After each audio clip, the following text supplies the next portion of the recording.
మహారాష్ట్రలో రాజకీయాలు వేగంగా మారిపోతున్నాయి. ఇంకో పక్క జార్ఖండ్లో ఉత్కంఠ తెరలిపై ఫలితాలు వస్తున్నాయి.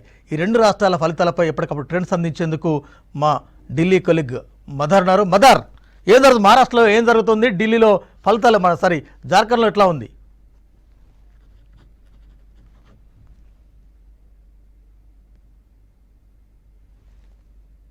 ఉత్కంఠ రేపుతున్నాయి వెంకట. రెండు ఫలితాలు కూడా మహారాష్ట్ర సంబంధించి మొదటి నుండి అనుకున్నట్టుగానే ఎగ్జిట్ పోల్ ఫలితాలకు అనుగుణంగానే అక్కడ ఫలితాలు వస్తూ ఉన్నాయి. సుమారు 195 నియోజకవర్గాలకు సంబంధించి ఎన్డీఏ అభ్యర్థులు లీడ్లో ఉన్నారు. మహాయుతికి సంబంధించినటువంటి అభ్యర్థులు లీడ్లో కొనసాగుతూ ఉన్నారు.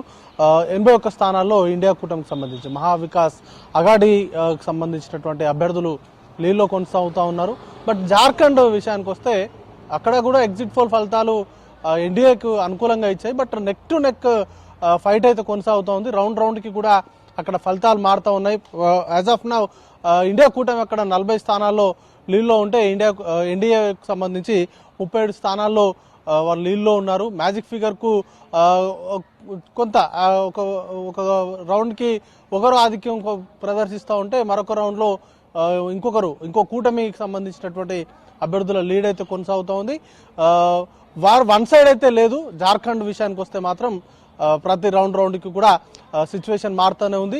అక్కడ లోకల్కి సంబంధించినటువంటి ఫేవరబుల్గా లోకల్ లీడర్షిప్కి ఫేవరబుల్గా ఓటు వేసినట్టుగా మనకు ప్రస్తుతానికి ఉన్నటువంటి అంచనాలను బట్టి అర్థం చేసుకోవచ్చు. వస్తున్నటువంటి ట్రెండ్స్ కనుక చూసుకున్నట్లయితే. బట్ మహారాష్ట్ర విషయానికి వస్తే కంప్లీట్గా ఎగ్జిట్ పోల్ అంచనాలకు మించి మహాయుతికి సంబంధించినటువంటి అభ్యర్థులు పర్ఫామ్ చేస్తున్నటువంటి సిచ్యువేషన్ ఉంది.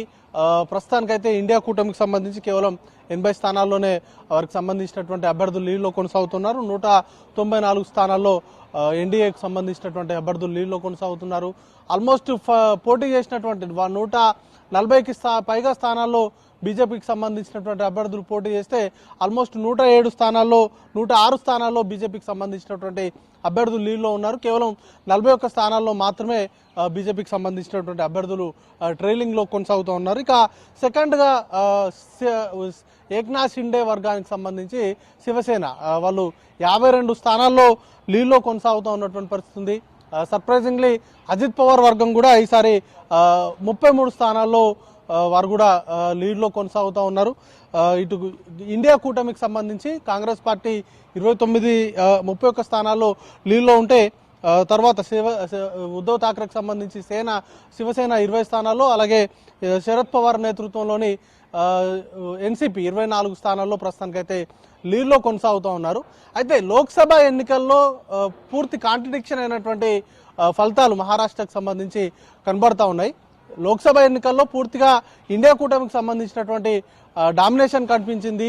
కాంగ్రెస్ పార్టీకి సంబంధించి సింగిల్ లార్జెస్ట్ ఎక్కువగా అక్కడ ఎంపీ స్థానాలు గెలుచుకుంది. 13 స్థానాల్లో ఆల్మోస్ట్ 13 స్థానాల్లో అక్కడ కాంగ్రెస్ పార్టీకి సంబంధించినటువంటి అభ్యర్థులు గెలుపొందారు. తర్వాత సెకండ్ శివసేన ఉద్ధవ్ ఠాక్రే వర్గానికి, అలాగే శరద్ పవార్ వర్గానికి కూడా చాలా మంచి సీట్లు వచ్చాయి.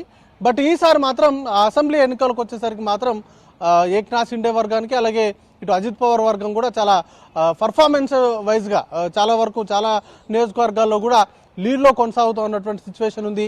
అప్పుడు ఏవైతే ప్రచారం చేశారో ఏక్నాథ్ షిండేకి సంబంధించినటువంటి అంశంలో ఉద్ధవ్ ఠాక్రే శివసేనను చీల్చారు, శివసేనకు వెన్నుపోటు పొడిచారు, ఒక ట్రైటర్గా ప్రచారం చేశారు. అదంతా కూడా లోక్సభ ఎన్నికల్లో కలిసి వచ్చింది. అప్పుడు ఉద్ధవ్ ఠాక్రే నేతృత్వంలోని శివసేన మంచి పర్ఫార్మెన్స్ చేసింది. బట్ ఈసారి మాత్రం అవి కూడా పనిచేసినట్టుగా కనిపించట్లేదు. రీజియన్ వైజ్గా చూసుకున్న విదర్భలో బీజేపీ చాలా ఎక్కువ పర్ఫామ్ చేసింది. లాస్ట్ టైంతో గతంలో ఎప్పుడూ లేనటువంటి విధంగా అక్కడ పర్ఫామ్ చేసినటువంటి సిచ్యువేషన్ ఉంది. దాంతో బీజేపీకి ఈ స్థాయిలో సీట్లు అనేది కూడా వచ్చింది.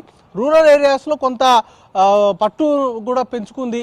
ఇప్పుడు వస్తున్నటువంటి ట్రెండ్స్ కనుక చూసినట్లయితే రూరల్ ఏరియాస్లో కూడా బీజేపీ పర్ఫార్మెన్స్ చేయడంతో ఈ స్థాయిలో 190కి పైగా స్థానాల్లో ప్రస్తుతానికైతే లీడ్లో కొనసాగుతూ ఉన్నటువంటి సిచ్యువేషన్ ఉంది. ఇక కాంగ్రెస్ పార్టీకి సంబంధించి నేతలంతా చెప్తున్నారు, గతంలో హర్యానాలో ఎలాంటి ఫలితాలు అయితే చూసామో మొదటి 1-2 అవర్స్లో కాంగ్రెస్ పార్టీ లీడ్లో ఉంది. ఆ తర్వాత బీజేపీ అక్కడ తర్వాత బీజేపీకి అనుకూలమైనటువంటి ఫలితాలు వచ్చాయో ఇప్పుడు మహారాష్ట్ర విషయంలో కూడా అదే విధమైనటువంటి ఫలితాలు వచ్చేటువంటి అవకాశం ఉన్నట్టుగా వారు ఎక్స్పెక్ట్ చేస్తున్నారు. దానికి తగ్గట్టుగా ఫలితాలు ఉంటాయా లేదా అనేది కూడా చూడాల్సి ఉంటుంది. ఇక జార్ఖండ్ విషయానికి వస్తే హేమంత్ సోరెన్ వైపు జార్ఖండ్కు సంబంధించినటువంటి ప్రజలు మరోసారి మొగ్గు చూపినట్టుగా ప్రస్తుతానికి వస్తున్నటువంటి ట్రెండ్స్ కనుక చూసుకున్నట్లయితే ఆయన వైపే ఎక్కువగా ప్రజలు ఉన్నట్టుగా కనబడతా ఉంది.